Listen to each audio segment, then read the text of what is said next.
Limbayat police station વિસ્તારમાં રહેતા એક બેને પોલીસ સ્ટેશનમાં આવીને ફરિયાદ નોંધાવી કે એમના પતિ લાખુ ખાને, જે જાલોરમાં રહેવાસી છે, એણે વિડીયો કોલ કરી અને એમના માતા પિતાની હાજરીમાં એમને 3 તલાક આપ્યા હતા, જેમાં ટ્રિપલ તલાક આપતા એમને જે મુસ્લિમ મહિલાઓનું જે રક્ષણનું અધિનિયમ છે 2019નો, એ અનુસંધાને પોલીસે ગુનો નોંધ્યો હતો. આ ઉપરાંત એ બેનને જે ઘણા વખતથી પરેશાન કરતો હતો, એ જ્યારે લગ્ન કરીને ગયા ત્યારે મારઝૂડ પણ કરી હતી.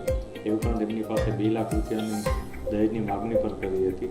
આ બધા ઘટનાઓ અનુસંધાને પોલીસે ગુનો નોંધ્યો છે અને અલગ અલગ સેક્શન અને અલગ અલગ એક્ટ હેઠળ ગુનો નોંધી અને આગળની કાર્યવાહી શરૂ કરી છે.